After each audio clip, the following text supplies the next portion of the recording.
Good evening and welcome to D Infinity Live Volume number 7, the multi-platform, multi-publisher show full of gaming information and entertainment. My name, of course, is Robert Groover, and on behalf of everyone, I would like to introduce, first from Kentucky, William Thrasher. Good evening, William. Hello there, friends. Nice to see you here. Glad to have you on board tonight. And from California, we have Richard Balsley. Good evening, Richard. Hi. Good to see you tonight, sir. Finally, from deep in the heart of Texas, we have editor of TheInfinity.net, Michael Varhola. Good evening, Mike. Yeah. So I'd like to take just a moment. Last Friday, there was a really terrible tragedy in Connecticut, and on behalf of all of us here at TheInfinity.net, I'd just like to say, give a shout out to everybody who's going through a lot of pain today. I know I hugged my kid a lot, and it was really important that I give notice to everybody and say how I feel. So thank you very much for that moment, guys. We're going to talk for just a few minutes here about holidays. We're nearing our Christmas holiday. I think everybody here in one way or another celebrates the Yule season, so we're glad to talk about that. Let's go ahead and talk with Mike for a minute. Mike, you don't really use holidays in your games in general. I mean, that's half true. I use a lot of rituals and ceremonies in my game, so I get things like funerals or the trappings of ceremonies. So characters will be investigating a dungeon or an abandoned village, and they'll find a funereal bier or something that would have been used in some sort of a ceremony. So I like to get ceremonies, and I guess ceremonies are sort of the flip side of the coin to holidays. I like to get ceremonies into events, and the reason I like to do that, to get them into games, is because they make the game feel more organic and real. Because ceremonies and holidays are things that happen on a recurring basis or a periodic basis. If players see evidence of them, it makes the world seem more dynamic and changing rather than static. In a static world, you're not going to have dynamic, changing things. But as far as holidays themselves go, we're about to release a book, the second book in the Swords of Coast fantasy fiction line. It is Swords of Coast Hecaton. It is a multi-author, 11-author anthology of short stories set in our fantasy campaign setting. And the Hecaton refers to the 100-year anniversary of an apocalyptic event that changed the world that all the characters live in. So the prologue to the book is about this carnival-like festival that basically is forming the framework for the 11 stories that are in the book. So yeah, I think holidays are a great device for making a world seem dynamic. And when I say a world, I mean a fantasy fiction world or a game world, those two things being kind of synonymous for me. Right. And, while you use these traditions and rituals, Will, you actually had a blog post on d-infinity.net this week about using humorous holidays. Can you talk a little bit about that and what you wrote? Yes, what it was a piece I did that was inspired by the book Nuisances, which had a series of gods, divinities, and powers that were inspired by some classic divinities and gods that showed up in early D&D supplements. So what I did is I took that basic list of parody deities, and I came up with a special yearly celebration for each one. So, like, the god of death and decay has a holiday called Stanksgiving, where the priests make a big circle and you just throw spoiled food and things into it for a whole month, and then set it on fire in a big bonfire. And or Smothers Day, where the priests ritualistically sit on each other's face and try to suffocate each other. and everything is pretty out there, pretty crazy, but it was pretty fun. And there's just enough seriousness in it that you could use it as sort of a twisted off-center holiday in a straight fantasy campaign setting. But if you're doing a Nuisances campaign or a campaign where things are a bit more heightened, a bit more humorous, there's enough in there that you can just go all out insane and crazy for the holiday. Who is the deity to whom Smothers Day is devoted? Oh, Smothers Day is it's the bitch goddess, Huge Ass. And she has her monks, the Brothers of Smother. Very large gentlemen, I assume. Well, they're folk singers. They're pretty whisper thin. Well, where you were talking about false holidays, I actually have used Christmas itself as a holiday function. I have a series of stories I've done over the last 3 years about this villainous Christmas villain known as Kringus, who was originally a cat who got turned into a horrible human when he stole the secrets of the 12 days of Christmas. And I've sent my party on through various adventures over the last few years against Kringus, and then later on his pal, sidekick of note, Krampus, who's actually a real thing in German folklore, where Santa rewards good children, Krampus punishes bad children. That's a lot of fun. That's a fun annual thing to trot out too, then, isn't it? It is, and I've kind of set it up so that the North Pole is like a demi-plane that kind of passes around. So that's cool. Yeah, it's been, I've done it on Alarn, my homebrew world, a couple of years. I did it in the Pathfinder world Galarian last year. Oh, so you can still do it regardless of whatever world you happen to be DMing at the time. Right, exactly, because as far as I'm concerned, Christmas is in every world in one form or another. So, and that's because of this North Pole demi-plane. And so I'm gonna have a write-up. I have a write-up of the first part of the story on the website right now, so you can check that out at d-infinity.net. I'll have some later parts. I have another part coming out tomorrow, which would be great, and then you'll see the final part on Christmas Day. Are you gonna introduce a paladin named Belschnickel?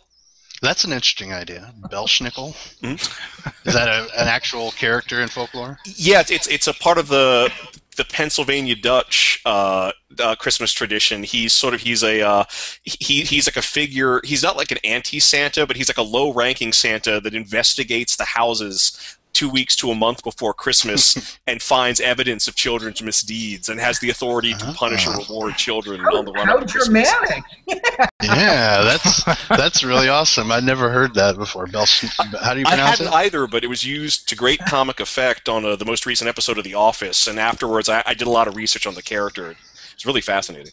That's interesting. I'll definitely look that up after the show. How about you, Richard? How do you use holidays in games? I never really have had a chance or an opportunity to really put holidays in my games. I've tried, but none of the campaigns have lasted long enough to get to the holiday. They basically became background information more than anything else of like something that was coming up, but never arrived at.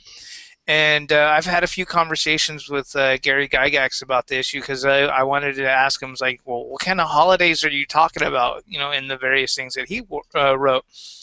And he basically described them as nothing but giant vending festivals for the most part. And like, just that's the time of year traditionally when people have gathered,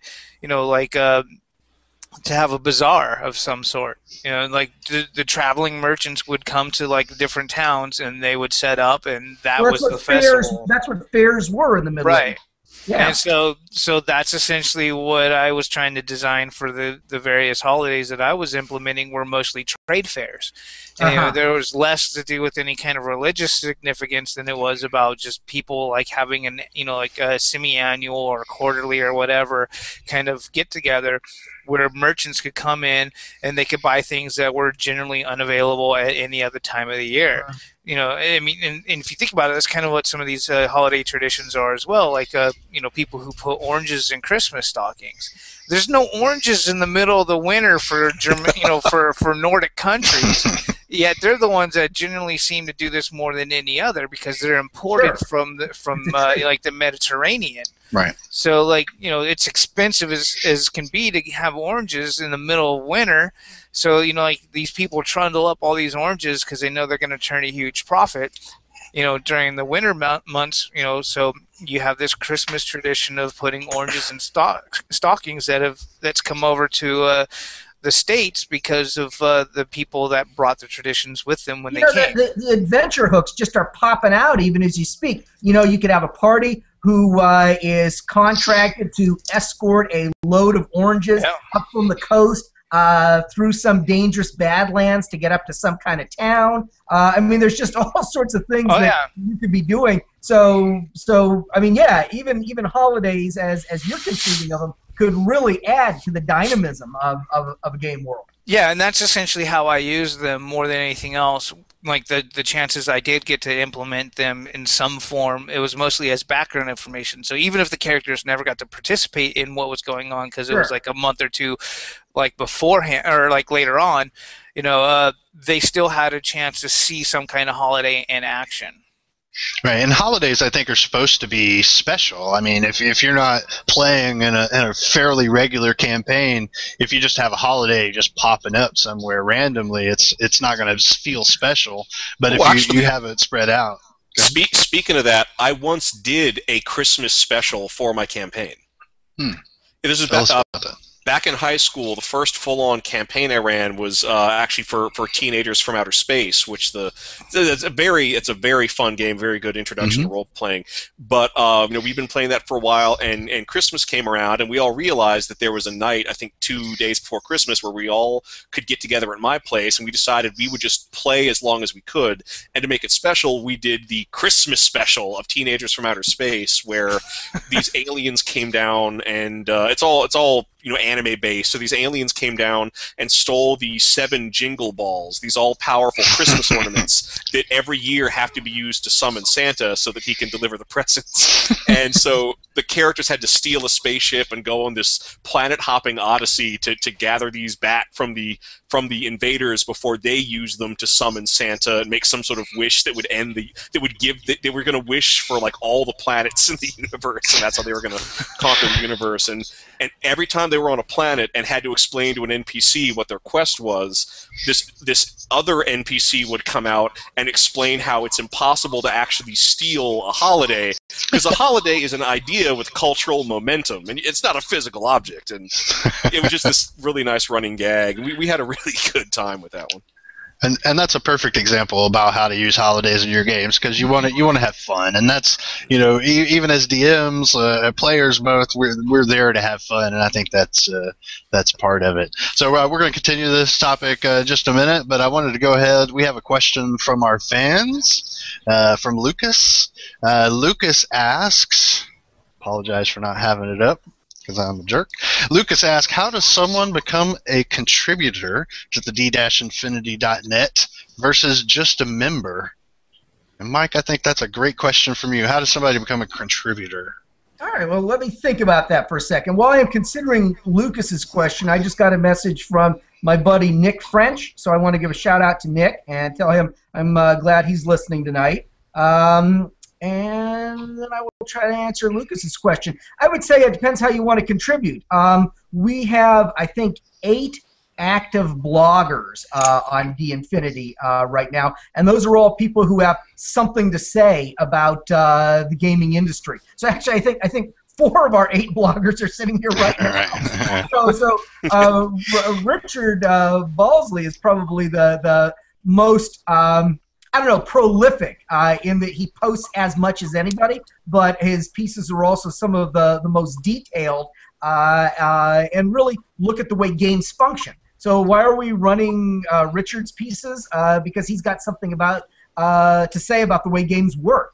Why do we run my pieces? Well, because I'm the editor of D-Infinity, so I'm making commentary on things that are important to the magazine or why we're covering them. So the first thing that pops into my mind when I think a contributor is somebody who has something to say about games or the game industry, and we would give them a platform for doing that. If somebody is interested in, saying, providing content, Pathfinder monster stats, or basic system magic items, or whatever, some kind of game content, then we could post the content, and what do they get out of that? Well, they get bragging rights and credit, and we could link back to their site. It all depends. Most of what we've done with D-Infinity up to this point has been staff-driven or bloggers.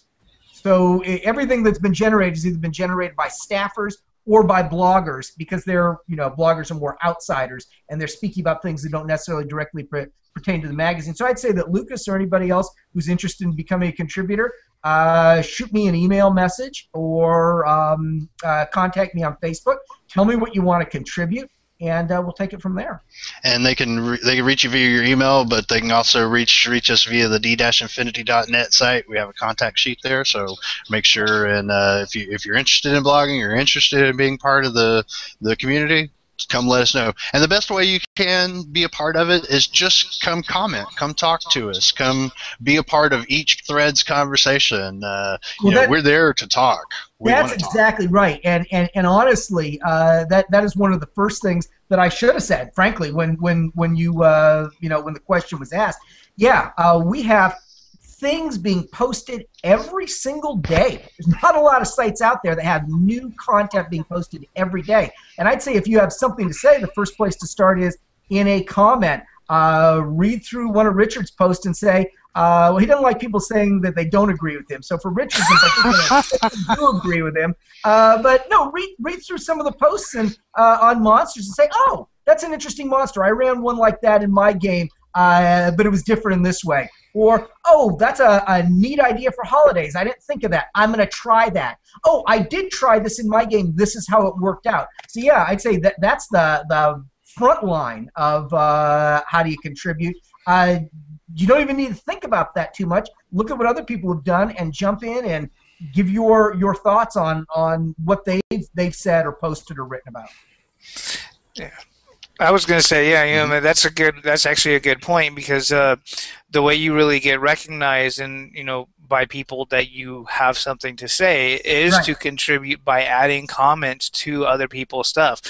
I mean, I hope Mike's joking when he says I don't like when people contradict what I say, but I actually do invite people to comment on the things that I say, because I throw stuff out there based off of my own observations, and if somebody sees something different, I'm happy to have a discussion on that subject, and that's a good way to show that you actually know enough about the material to contribute a regular column, because you're showing us that you have something to say, and if enough people respond to you outside of us, then you're letting us know that you have an audience.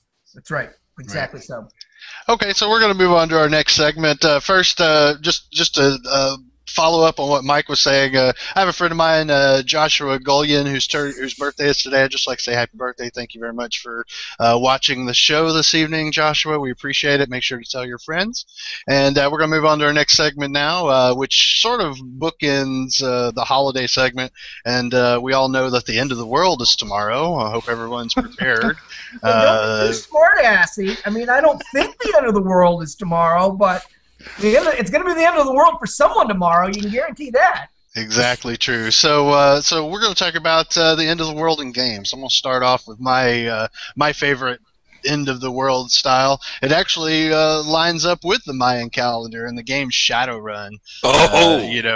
Right on December 21st, 2012, the awakening happened, and this disease went through the world and turned people into orcs and elves and trolls and dwarves and all these cool things. Magic came back.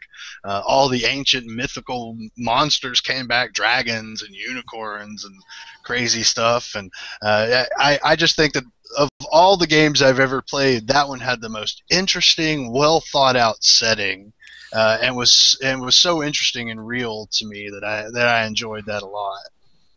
Have you played Shadowrun, Will? Oh yeah, I've played it and run it. I've also did a Shadowrun LARP called Year of the Monkey a few years ago, and we really want to run another one. It's a real fun blender of a setting. It's just all these things thrown in that probably shouldn't work, but they do, and it's just tremendously fun. And what's interesting about that is that it's not really a straight end of the world. The world just ends. Well, not ends. It doesn't end. It changes Significantly, fundamentally, which is nice. It's if it just ends, well, then just everybody's dead, and there's no game world left to experience. The fact that the world turns upside down, then rights itself, but everything's different, is always much more interesting.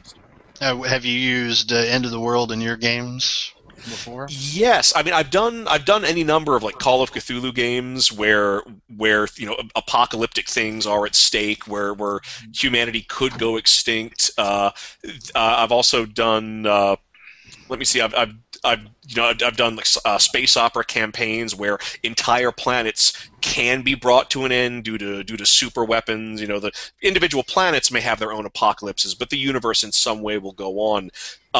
Although, if you want to look at a more recent game, a fascinating post-apocalyptic setting, there's Eclipse Phase, which takes place 11 or 14 years after an apocalypse that wiped out over 90% of the human population, but it was far enough into the future that the handful of humans that survived were off-planet, and some of which had to survive by uploading their consciousnesses into artificial bodies. So it's a post-singularity post-apocalypse, and it gives you a tremendous amount of fun things to play around with.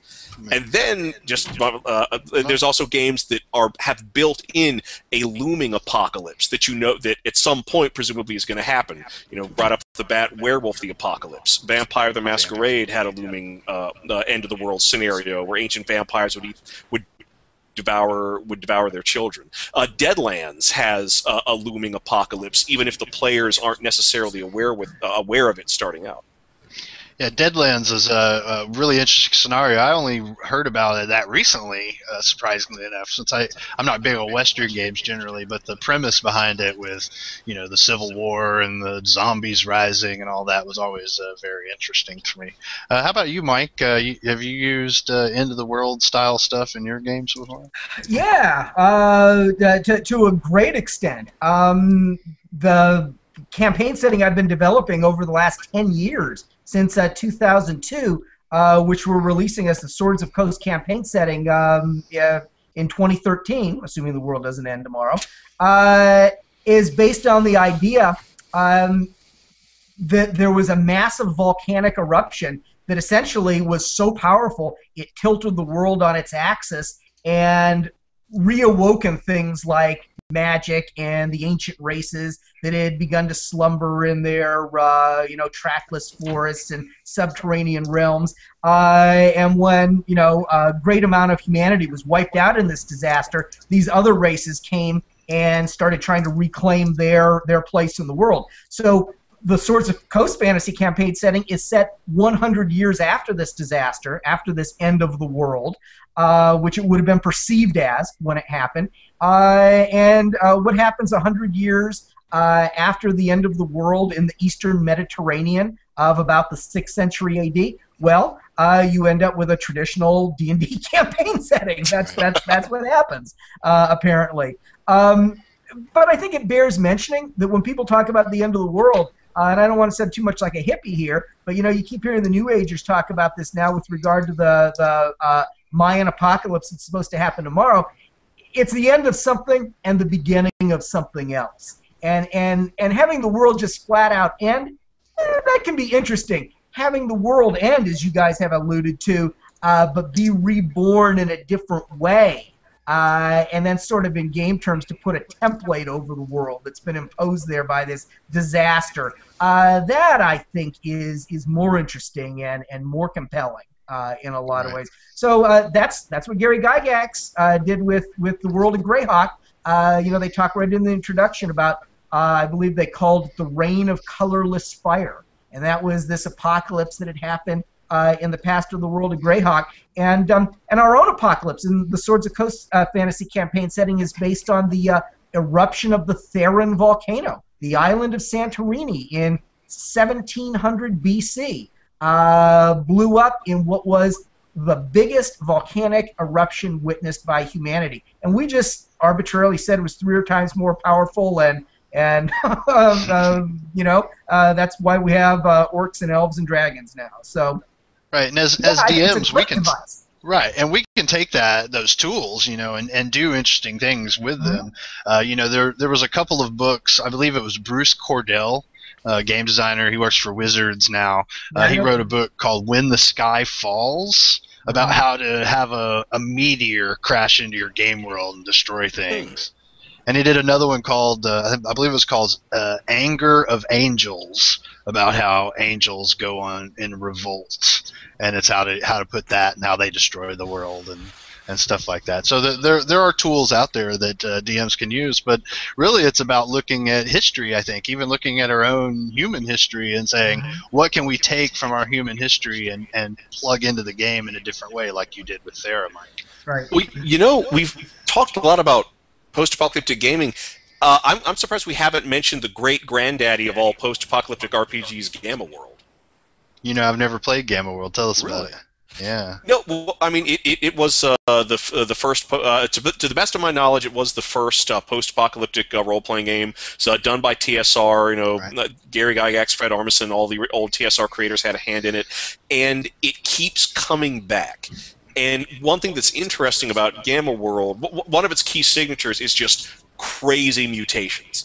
Right. The radiation left over from the apocalypse is this crazy dynamic force. You can play a guy with an arm coming out of your head, and that arm has psychic powers. The dice fall just the right way. But it's a game setting that just won't die. It keeps coming back. It's been through many, many editions. I've got the old Alternity edition back, from the days of Alternity in the late 90s. Nice. And one thing that's interesting is that the core premise always stays the same. It's after the apocalypse, and there's mutants and mutation and radiation and leftover super weapons, but the specific, where in the world, usually America, the games take place, always changes, but so does the nature of the apocalypse. When the first edition, it was just, I think, global thermonuclear exchange between America and Russia. But each successive edition, it changes. I know the Alternity edition, since the Cold War had ended by the time that came out, they decided that the apocalypse was actually caused by a failed alien invasion. Aliens came to take over the world, and then all these nuclear and biological weapons were fired to fight the aliens off, and they did fight the aliens off, but ruined the world for everyone. The aliens didn't want it anymore. And I like that even the apocalypse changes to fit sort of the needs of the current apocalyptic zeitgeist. Back when nuclear war was a real possibility, it's nuclear war. That goes away. You got to find something else. You got to find a threat from the outside. Right. And I guess we shouldn't fail to mention that Skirmisher Publishing does a whole lot of stuff with Mutant Future, which of course is a post-apocalyptic setting. Rob, you might not know this. Mutant Future is a post-apocalyptic role-playing game. Mutant Future is a retro clone of Gamma World. Ah, very interesting. You do know Gamma World. Yeah, so I do via that. That's what Mutant Future is. Right. So all the material that we publish for Wisdom of the Wastelands, all that stuff that Chris Van Deelen and Derek Holland do on mutations, those are the mutations Will is talking about. Those are not just mutations like the ones in Gamma World. Those guys are actually developing for Gamma World. Right. But the reason they don't call it Gamma World is because, the games produced by the biggest corporations are sort of closed clubs. They don't necessarily let in the most dynamic and talented and interesting game developers, so we have to start our own companies. Right. So Mutant Future is, in fact, Gamma World. Probably me saying that is actionable in some way, but it is a retro clone of Gamma World, so the stuff that we're publishing in Wisdom from the Wastelands is compatible with old Gamma World or with New Mutant Future. Right on. Well, that's some great conversation about the apocalypse. Hopefully we'll be seeing all you guys next year. I have a quick announcement we're going to make about the show tonight. Starting on January 3rd, we're going to have weekly shows that are going to be 30 minutes long. So we're going to stop with our twice-a-month shows that are an hour and switch to a 30-minute show. We're going to just probably have like one topic that we're going to discuss throughout the show, or have a 30-minute interview with a guest. You might see people floating in and out, but the show's going to go on. We're going to have some good times in the new year, and I'm really, really excited about going to a weekly format. I think so. We'd be doing our last word right now. Yeah, as a matter of fact, we're 8:30 now. We would be doing our last word if it were January 3rd, but it is not, thankfully. So this is our last then full-length episode, or double-length. Yeah, we'll probably do specials once in a while, right, Rob? Yeah, absolutely. I've already got ideas to do like we've talked about it before, where we play D&D together, edit it so that it fits into an hour and cuts out a lot of the extraneous stuff. So I'm talking with some editors that'll do some stuff like that. So you'll definitely be seeing lots more of us in the new year than you have been in the last few months. Hopefully you like that. Hopefully. But let's move on to our next segment, and it's probably going to take the last half of our show here. But the top 10 gaming stories of 2012. So let's just get right onto the list. These are really in no particular order. Don't want anybody to think we like one thing better than another. These are just different things that we've found throughout the year. So first off on our list is pay to play test.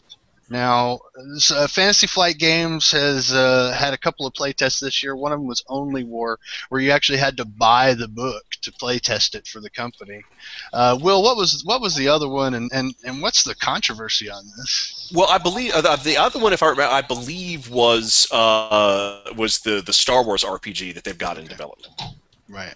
And why is this such a controversial thing? Well, I don't know if it's really controversial, because I've only heard from one person who was actually participating in the program, and they were pretty positive about it. But just for me, and I want to say this right off the bat, Fantasy Flight Games does make some amazing products. I was lucky enough to work on both Rogue Trader and Death Watch RPGs. But the whole idea of paying the company for the privilege of playtesting their product really leaves a bad taste in my mouth, particularly the way they were doing it with Only War, because you're paying roughly $20 to get an unfinished, unpolished version of the game to play with, and then to give playtesting feedback. And then you've already paid for this, and then all you really get in return is roughly a $20 discount on buying the full book when it's done. Right. Which I just in my mind I don't think that's fair, and that's not how I would want to play test my work. And I understand their business, they need to make money, and if they find a way to get some kind of income coming in before the game is released, I think from a business standpoint that's great. But I think it's bad for the hobby when you're being asked to play, you're being asked to pay for the privilege of work, especially working on a game, even if it's in sort of a low stakes area like playtesting. Right. And Mike, there's been other games that have playtested over the years for free. The big one that I can think of is Pathfinder. They had like a 50,000 person playtest. Right. Most recently, D&D Next, which we'll talk about here later. But what about you? Skirmisher, of course. Right. And how does Skirmisher do their playtesting generally? All right, let me tell you how Skirmisher does their playtesting, and then I'll tell you what I think of this pay-to-playtest. The way we handle our playtesting is we're not doing 50,000-person playtests. If we get a scenario that gets played by 12 people before it ends up getting released, we're doing pretty good. If we have two groups play through something, or a DM runs something a couple of times and get the feedback on it, and then give it a good edit, then really it works for us. Of course, we're not playtesting entire systems. We're playtesting supplements and source books and adventures. So we don't need that extensive level of playtesting for most of what we do. As far as the phenomena goes, this is what I will say. If a company can get away with it, more power to them. So from the point of view of a company, if you can get people to pay you to play test your stuff, then why would you not do that? But let me just say to any gamers who are listening, you got picked on in high school, you had a hobby that made you an outcast, and you felt like crap about it, and now you've grown up, and you are such a groveling fanboy that you're willing to give the little bit of money that you earn from your shitty job to have the privilege of working for someone. Grow a pair, get some dignity, spend your money with a company that is going to value you and treat you like a full human being and not get you to pay to work for them. I think it's pathetic. I think it's pathetic. If a company can get someone to pay the money to do this, well, that's just great. But the people who are doing it are just sad, and I would encourage them to mend their ways and not do it. That is what I would say. How does Skirmisher handle stuff like that? Once anybody has done anything for us, if they contact me and say, hey, can I have a free copy of so-and-so? I send it to them. That's how we handle it. I give away free crap ad infinitum to anybody who's done anything for us. So that's our policy. If you want something, chances are I'm going to give it to you if you've done something for us. So it's more of a casual policy. It's less formal, but that's pretty much how we handle things. So I think it's deplorable, but not because it reflects badly on the companies doing it, because it reflects badly on the self-esteem of people who are participating in it. Right, exactly.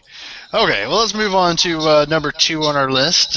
We talked about this last time during our holiday gift episode, but the Humble Bundle. At the time, we were speaking about the THQ Humble Bundle, and I learned today that THQ has declared bankruptcy. Apparently, the THQ Humble Bundle that raised $5 million was supposed to be like their last kind of Hail Mary play to raise the $50 million they own to Wells Fargo. Of course, it failed, and they filed bankruptcy today. I expect that there'll be somebody who will buy up those things. But Will, you partaked in the Humble Bundle. What about your feelings about the news of THQ today? Well, I think it speaks. I think it speaks to a lot of flaws in the way games are now. Computer games, video games are now designed, marketed, and distributed. I mean, quite frankly, I think it is just too much to expect $60+ for a new game. Right. And these games are getting overproduced, ridiculously large development teams, and yet they're still not necessarily turning out quality games. You sort of too many cooks and too many resources. A lack of resources gets you to.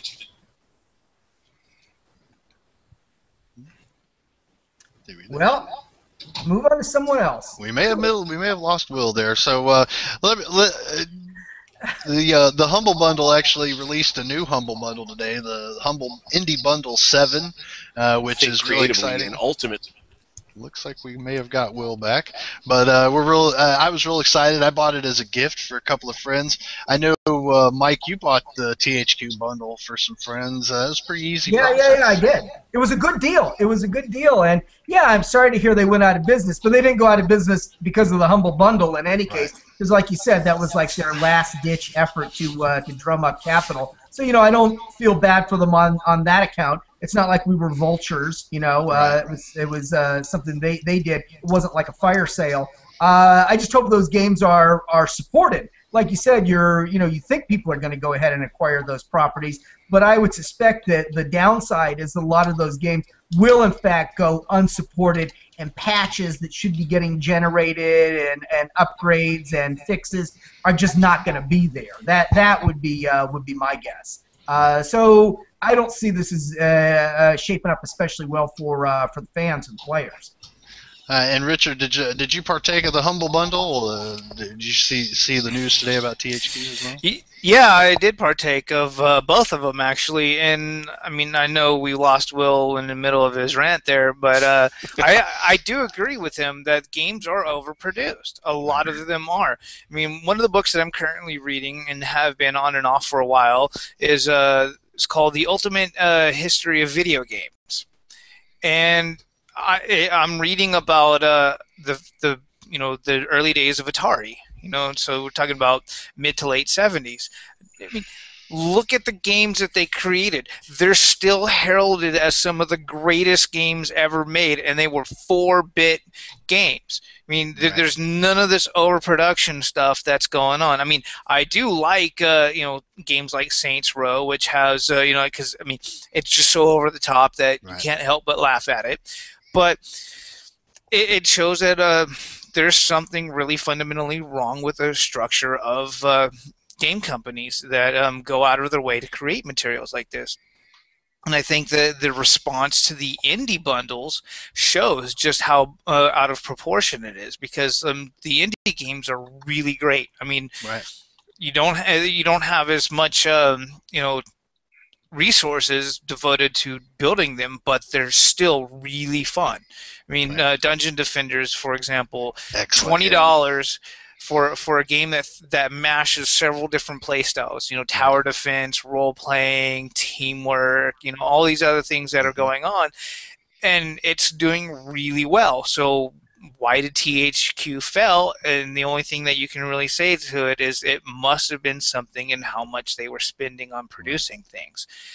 So, I mean, I think that's one of the things, the lesson to get out of this is you don't have to have 50 billion colors in your games. Right. You don't have to have cinematic stories. You just have to have something that's fun and replayable.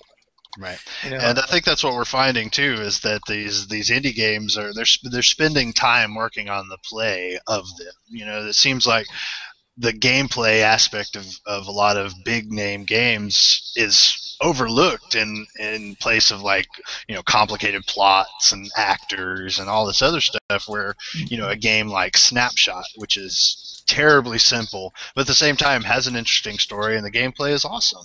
You know, the overproduction is a good point. My favorite computer games, and this does not reflect well on me as a computer gamer, but some of my favorite computer games are board game simulators. I've said that. That said, I used to love Doom 2.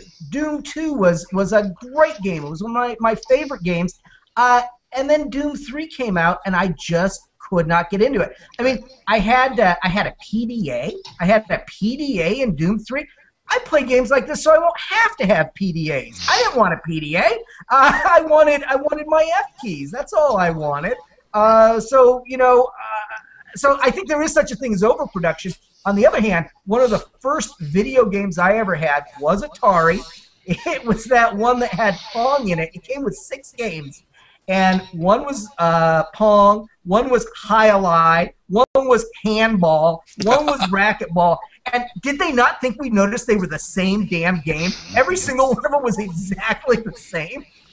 Oh no, that's actually what they did on purpose, because the technology wasn't advanced enough. But they also knew that if they made a slight variance, I mean, I'm sorry to interrupt, but I mean that's basically what it was. I mean, they made a slight variance in the product, and people were buying it because they said this is awesome. We have a different version. You look back at that and you say, what the hell were we thinking? So there's a comfortable middle ground. I think it's what NASA calls the habitable zone.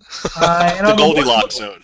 Exactly. So on the one end, you just get so complex. It's like, well, I don't care. I want to land on Mars and shoot demons till I run out of ammo. That's what I wanted from Doom. I didn't need that much storyline. But on the other hand, I don't want to do it and have my F keys be F1 Hi-Li, F2 Pong, F3 Racquetball. So you've got that middle zone, and it's amazing how often games go to one outside of it, one way or the other. Just got a message from Lucas, who asked our question from the day, but apparently THQ got some financial backing today, and they are going to stay in business. Oh, so, nice. Thank you, Lucas.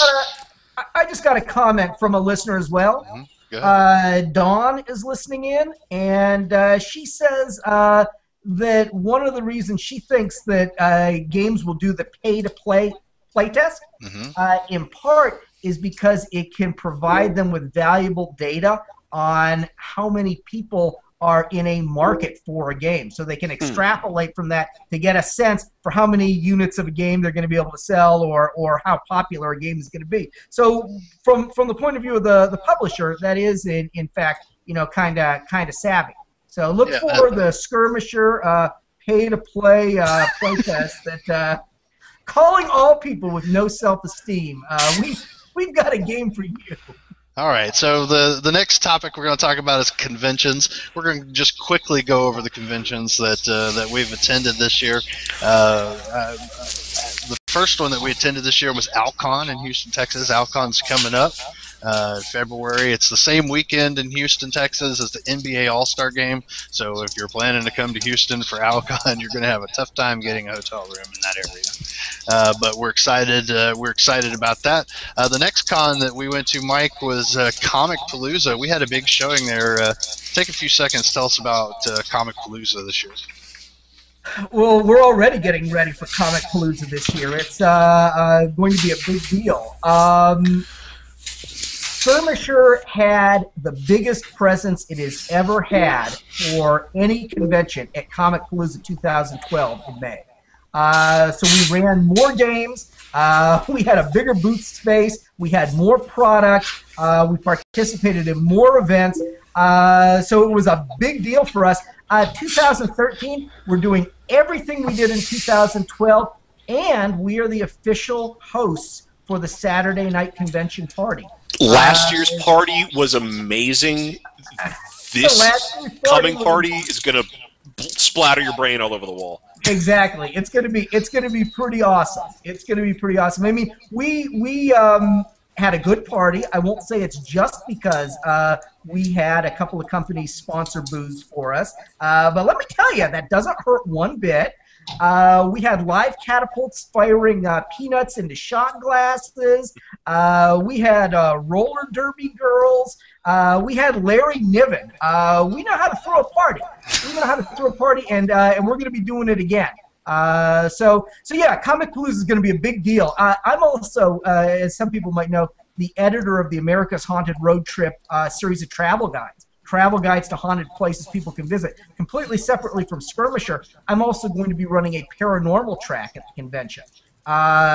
So we're going to be talking about ghost hunting and paranormal events and how people can get into that, and doing maybe 6 seminars. So the ghost hunting stuff, the Skirmisher stuff, our huge Little Orc Wars game, which once again uses live catapult fire. Comic Palooza has become, it's still listed as a regional event. It's going to have more people this year than Origins will. Origins is probably going to hit 10,000 people in 2013, and Comic Palooza is probably going to double that. So it's a big deal, and Skirmisher and D-Infinity are sponsors of it, media partners of it, and we're going to be in the middle of it.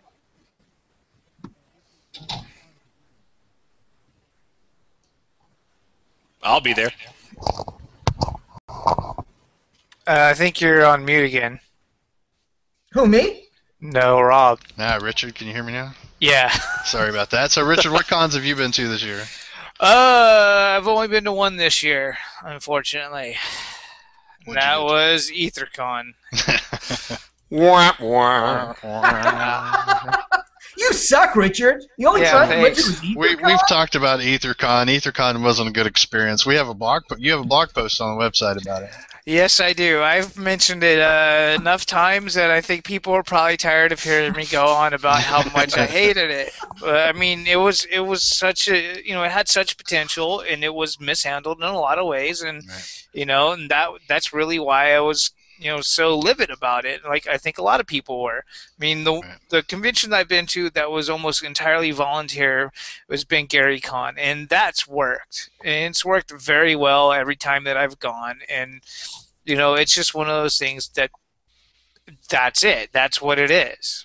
I mean, that's why as a comparison, I understand it's a physical convention, but I think that's where their fault lies, is that they didn't replicate the physical convention, and that's the big issue. So, Will, you also went to Origins and Con on the Cob this year. Give us a few seconds on those. Oh, yeah. Well, I did go to Comic Palooza. Comic Palooza was fantastic, but I think we've already said everything we need to say about that. Origins, we had my group, Kettlefish Productions. We ran some great LARPs at Origins. We had a really good time there. We're going to be doing even more next year, including a new Doctor Who LARP, because we just got...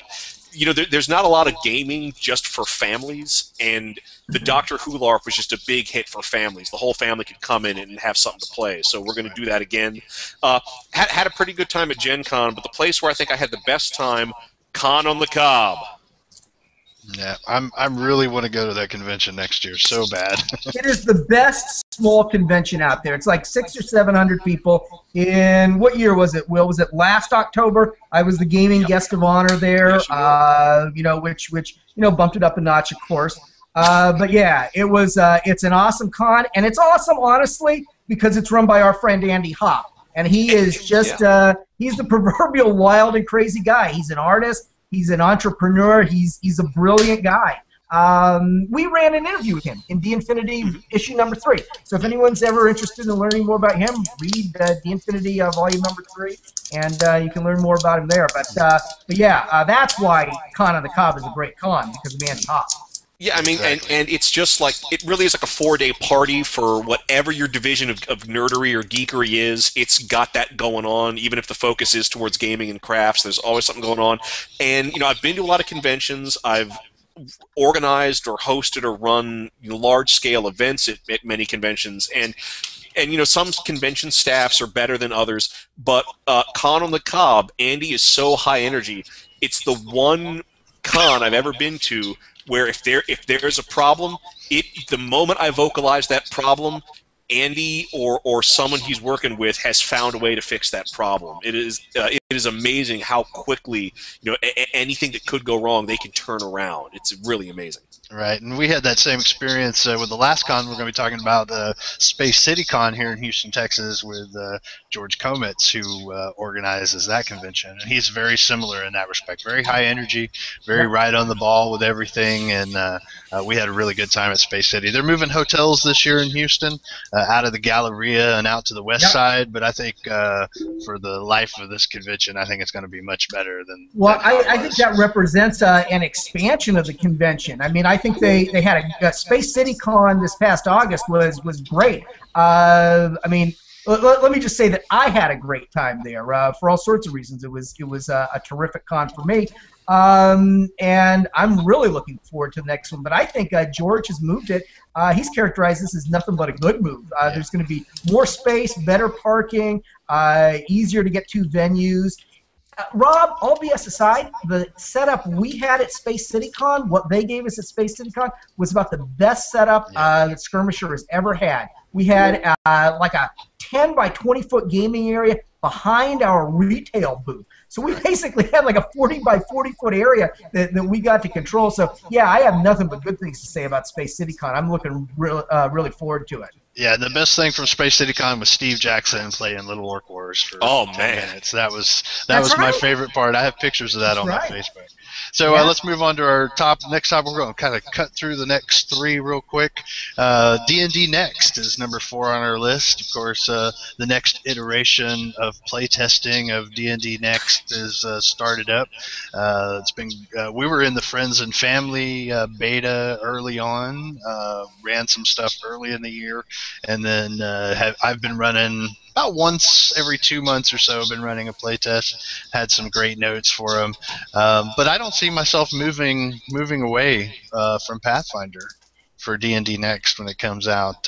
Have any of you guys played D&D Next? Mike, I know that you were in that early beta. Yeah, I was in the initial play test for it, and then I ended up pretty much just lapsing in my involvement in it, not for any qualitative reasons, but really just because the summer con season hit, and I'm managing Comic Palooza and Space City Con, and that's what I needed to put my time and energy into. Plus, we like to keep publishing. But as far as whether to move to D&D Next goes, the answer for that for me is pretty simple. It's the same answer I always give when a new edition of a game comes out, and that is, as far as D Infinity goes, we're not going to be the multi-platform game magazine that makes some kind of a statement against the new version of D&D. If there is a license available for whatever they call it, D&D Next or D&D 5th Edition or whatever they call it, if there's a license available, we're going to get that license day one, and we're going to develop for and publish for D&D Next. That statement was true for 4th Edition. 4th Edition, I think, was inaccessible for publishers. There were all sorts of I would really call them nasty tricks that WotC incorporated into 4th edition to make it tough for third-party publishers to publish for it. For example, color coding. All that color coding, and yet, and once again, you talk to these low self-esteem gamers. I'm sorry, these are our readers, these are our fans. It sounds mean for me to say, but they look at the color coding in an official book, and then they look at a third-party book, and they say, "Oh, I'm not going to buy this because you can't afford to pay for color on every single page." So we could produce the best 4th edition D&D book in the world, and we're not going to be able to sell it simply because when people turn to page 2 and we don't have a little colored tab at the top of a column, they're going to reject it. So there were licenses available for 4th edition, but it really excluded third-party publishers. If 5th edition is a friendly, third-party publisher-friendly game, then Skirmisher will develop and publish for it, and D-Infinity will publish for it. Absolutely, because we want to support for the fans the newest and best or newest edition of the classic D&D game. Right. So next up on our list is Call of Cthulhu's 7th edition announcement. Will, you know a lot about this. Tell us about what the announcement was about and when it's coming. Yeah, well, I mean, there is Call of Cthulhu since it came out on Friday the 13th in the 1980s has been through many editions. I think had been through 6 editions. But when it comes down to it, those editions were very minute, very incremental changes. If you take a module or a source book from 1st edition Call of Cthulhu, it slots right into 6th edition Call of Cthulhu. You might not even be able to tell the difference unless you looked at the publishing date or the edition number. But with this 7th edition, which is still under development and will be coming out, most likely it'll probably be out by Origins or this coming Origins or Gen Con. It's having for the first time in over, was it 25 years, it's having a complete system overhaul. Will, I've got a question on that. Yes.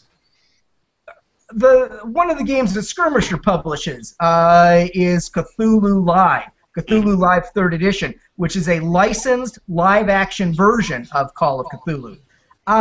Do you see this sort of sea change in Call of Cthulhu having an impact on Cthulhu Live in any way?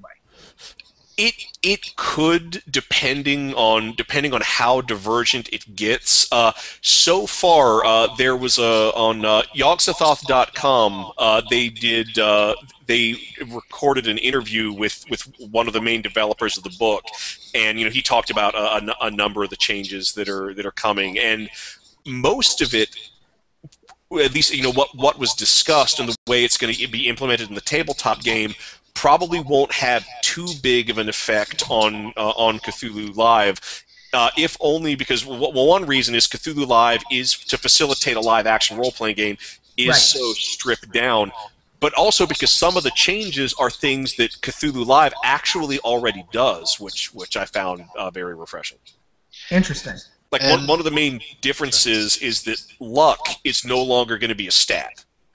Luck is now going to be a pool of points you can spend to manipulate the outcomes of actions. Well, Cthulhu you've been Live doing that already for a has long time in your LARPs, haven't you, Will? Oh yeah, we've been using a luck system since 2004.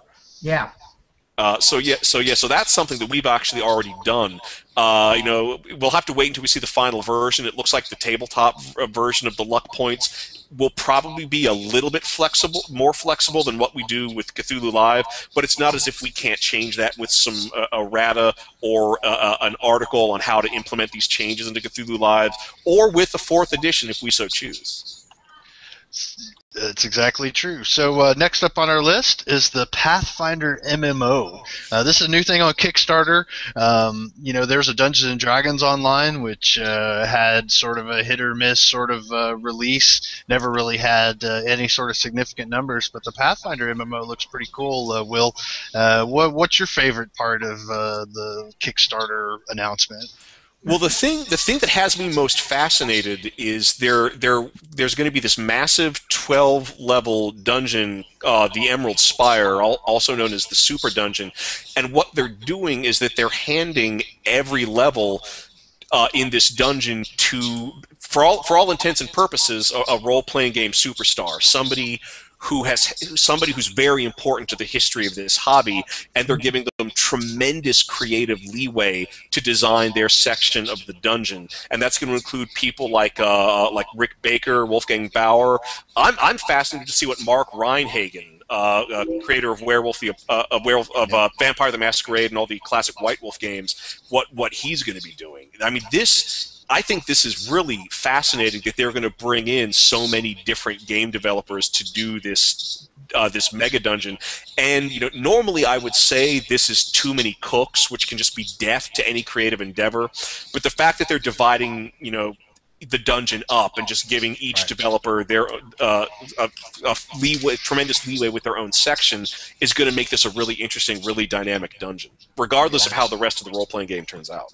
Some of the other names on that list is Lisa Stevens, the CEO of Paizo, Ed Greenwood, Rich Baker, just a who's who of gaming developers. So it's pretty exciting, I think, for next year, or 2014, excuse me, not next year. Number 7 on our list in top 10 2012 gaming stories is Kickstarter. Kickstarter we've already talked about one Kickstarter. We got another Kickstarter on the list here. Kickstarter's been a huge deal for gaming in general. Just a few years ago, it was less than $1 million. Now it's $50 million or more for the year in gaming categories. So, Richard, what do you think about Kickstarter in the gaming industry? I think it's a great thing. I mean, it's really helping people, connect with their audience more than anything else. I mean, one of the projects that I've looked at recently that I thought was awesome was the new rules for Fate. There's a project that's going on with Evil Hat where they're going to go and where they're basically building a system that's not rules free but setting free for the Fate system. I thought that was really cool. And then on top of that, you have something that Onyx Path, White Wolf's publishing arm now, or kind of I guess that's what they are in some ways. But Onyx Path, they just kicked off less than 2 days ago, Mummy, for New World of Darkness, and they've almost made their first stretch goal. Right. I mean, so in addition to doing Vampire 20 and Mage 20 and all the other games, and I know they haven't done the Mage one yet, but they're talking about it. It's only a matter of time. But it shows that as a community that there's enough interest in there. Like if people want to see a product come out, they will go and support the company. And I think that Kickstarter is really awesome for what it's done. And I think that's why the numbers have exploded so rapidly, is because gamers are now being able to connect with people who have good ideas in a way that they can get the financial backing in ways they couldn't before. I mean, it's not like you need to go to a bank and say, look, I need a loan in order to start my business. If you can show that you have a viable idea that people want to get involved with, you don't need to have a traditional business plan to get the financing you need to get the product going. People will pay for good ideas. Right. I mean, that's what we do. Mike, we had a successful Kickstarter earlier this year with the Swords of Coast campaign setting, but we have one of our friends, John Kadoff, who has a Kickstarter. Tell us a little bit about what he's doing. Yeah, it's pretty fascinating. He's doing Rise of the Cult of Nagfa, and it's sort of a swamp-based scenario. People can go to Kickstarter.com, and if they search against Nagfa, N-A-G-F-A, they are almost certainly going to have his Kickstarter turn up. I hope that's the only one that turns up. But it's running. There's a Dutch furniture company called Nagfa that's exactly. Also. No, but he's running it for another 10 days, and basically he's doing it for all the right reasons. He's doing it so that he can lavishly illustrate it and have beautiful maps for it, and basically not just have a top-notch scenario. He's a great writer. He's a great game developer. He's a brilliant guy, but not just have a great idea, not just have a good adventure, but actually have one that is aesthetically pleasing and completely up to industry standards. So yeah, I'd encourage people to take a look at that. And he is developing it with the idea that Skirmisher's going to publish it, and that it is going to be set in our World of Coast, or the Swords of Coast fantasy campaign setting. So yeah, Excellent. I recommend people take a look at it. He's doing some neat things with it. He's got a brilliant artist, Sean McGarity, who's illustrating the whole thing. So I recommend people take a look at that. And we'll have links below in the notes and the doobly-doo down there. So make sure to check that out after the show. We'll also have show notes on the website, so feel free to check out d-infinity.net. So next up on our list is Colleen Lackowitz. We talked about Colleen before the election. Colleen was a candidate for Maine State Senate District 25 and was attacked by the Maine Republican Party because she played World of Warcraft and said some things about World of Warcraft on a public forum that were taken in odd ways. But Richard, this was kind of an attack of sorts on gaming as a whole, do you think? Yeah, I mean, and that was one of the things that, made this as an event stand out in my mind for something to talk about for, like, a top thing for the year. I mean, you can no longer attack people for being gamers. I mean, it may not be to the point where it's so well accepted that things are to the point that you can like wear T-shirts down the street and people won't think like, oh god, that's a gamer, the stereotype kind of thing. But it shows that in terms of political parties and things like that, you can't rule out people for being gamers. It's culturally acceptable enough that you can have a hobby as small as it is, that in terms of the numbers, and be turned down or ridiculed to the point nobody will vote for you. And I think that's a huge step forward in terms of having acceptance of gaming culturally. Yeah, and there's lots of people who game and who are in the public eye all the time. Vin Diesel is the first one that pops off the top of my head, but there are quite a few. You can't use gaming anymore as an attack like that. And this isn't a Democrat or a Republican issue. If the roles were reversed and it was a Democrat attacking a Republican for this sort of thing, I would be upset as well. So it's not about a political party. It is about us gamers not being disenfranchised, essentially, and that's what we need to avoid. So number 9 on our list is the web show, Will Wheaton's web show Tabletop. I'm sorry, say again? Whose web show? Oh. Will Wheaton? Will Wheaton. Why are you saying it like that? Will Wheaton? Wheaton? Say wheat. Say Will Wheaton. Will Wheaton? So Will Wheaton has a show called Tabletop where he has some celebrities come on his show and play board games. They've played things like Steve Jackson's Munchkin. They've played Ticket to Ride. They've played Catan. They've played Fiasco. Played a whole wide variety of games. And one thing that I've noticed is that when these games are shown on Tabletop, it is very difficult to find them afterwards. They get bought so quickly.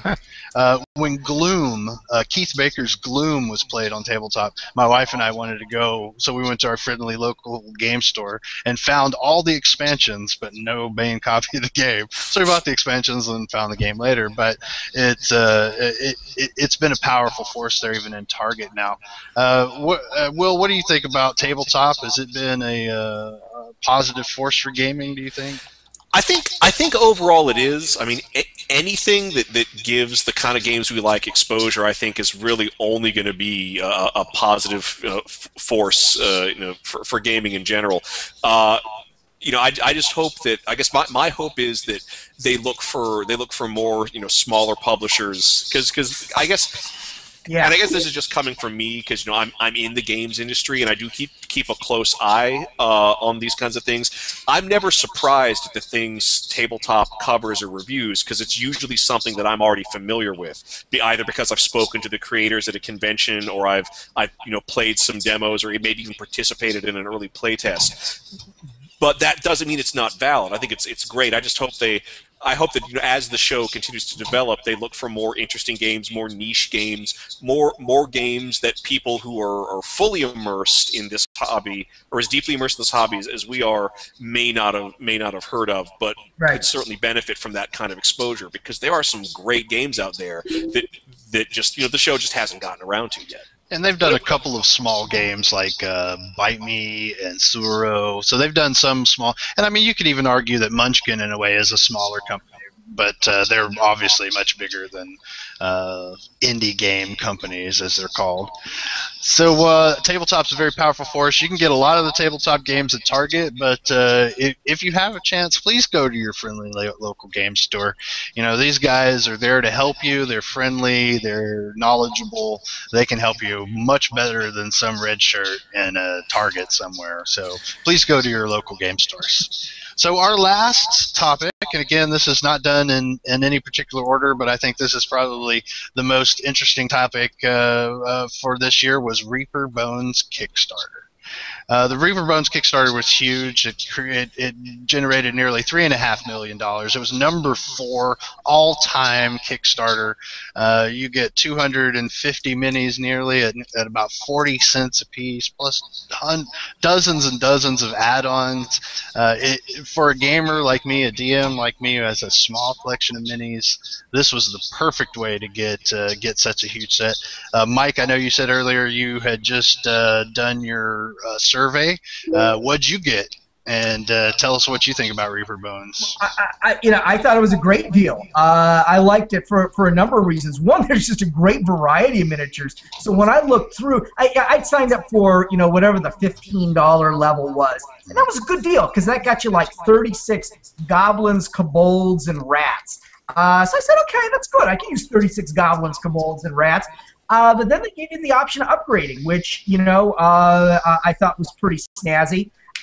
So I ended up getting the $100 vampire set, but it's got, I know it's more than 200 miniatures. So that's was a pretty good deal. You said almost 250. Yeah. But some of them are oversized. Some of them are giants. Yeah.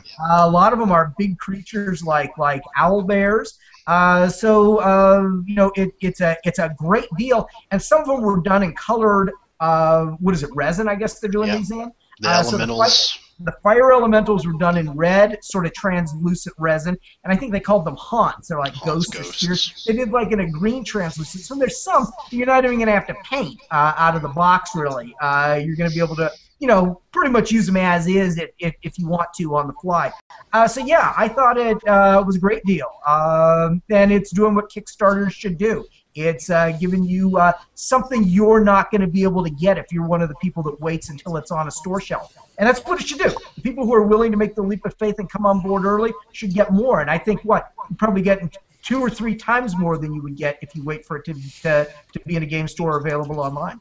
Yeah, exactly. Even the cheapest bones right now are only 99 cents for like the kobolds or something, for 6 kobolds. So even right there, you're already getting such a great deal. One note I can make: I actually bought a package of the bones kobolds, and I took 2 of them in primed black, 2 of them in primed white, and 2 of them I just left alone and painted them. And I definitely found that you can paint them without primer. You can, but I think using a darker or a lighter primer, depending on the mini you're painting, is a good idea. So there's a lot of videos on the net talking about it right now, and that was the experience I had. So when you're ready to paint, feel free to prime it. It'll look real good. How about you, Richard? Did you get in on the Reaper Bones? No, unfortunately, I wanted to, and the fact that I didn't made me want to just go, no! Makes you cry inside a little. We'll send you a goblin or a kobold. Yeah, it was one of those things. I will interject that apparently they had a very popular miniature. It's like some kind of a chick on a motorcycle, and if you opted not to get it, you could get $25 off on the cost of the pack. So the pack that I just described was actually available for $75, not $100 if you and I don't need a chick with wings on a motorcycle in my game. I mean, I guess it's popular. I guess somebody wants it. I don't need it. So that actually meant you're really getting the miniatures at like 35 cents a piece. Some of them being giants that are a couple inches tall. Yeah, that was the thing that impressed me about it, was just some of the add-ons that they had, especially once they broke 2 million or whatever it was, where they just had these unbelievably massive pieces, and I was just blown away. That's why I wanted to get on it more than anything else, because it was impressive. Yeah, well, I got the vampire, and then I bought another $175 or whatever in add-ons. I got a couple of Cthulhu's, a big dragon, some fire giants. So I really went balls out on it, and The I'm Giants really I excited thought were for March. especially nice. I think they did a especially nice job on the Giants. Exactly. So that's the end of our top 10 stories of 2013 or 2012. Excuse me. We're looking forward to 2013. The gaming industry is alive and well in America. We are real happy to be a part of it. So we're going to end with our last word of the year. This is we're going to talk about something we're looking forward in 2013. So I'm going to start with Mike. Mike, what is your last word on the year? My last word is that 2012 was a tough year. I'm the eternal optimist. Every single year for the last 10 years since we started Skirmisher on December 20th, I said 2013 is going to be our breakout year. And I genuinely believe it. So I believe it this year as much as I believe it any year. 2013 is going to be our breakout year. We're going to have some self-standing games. We're going to be supporting some great conventions.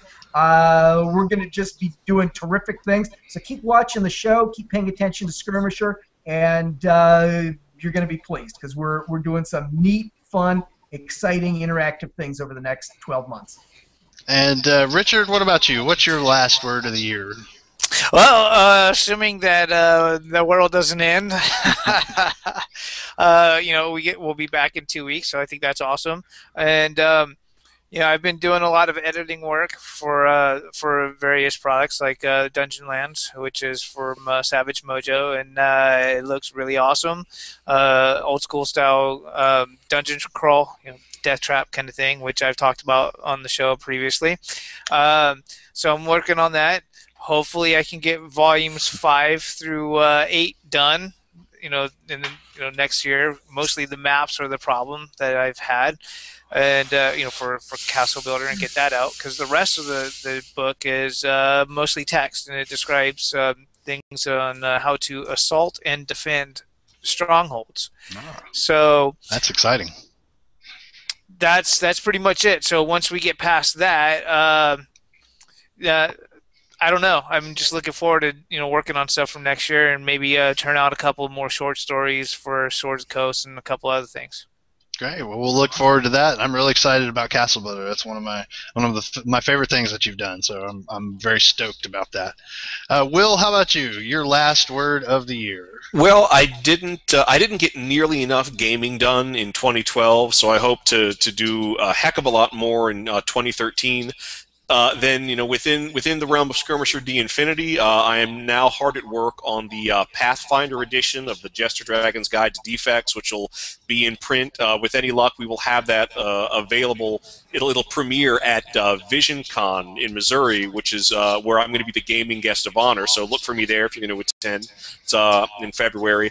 And I'm also hard at work on the Jester Dragon's Guide to Feats. We punished you with defects. We're going to reward you with feats. And I don't know. I'm looking forward to working on a lot more varied and a lot more quirky game products in 2013.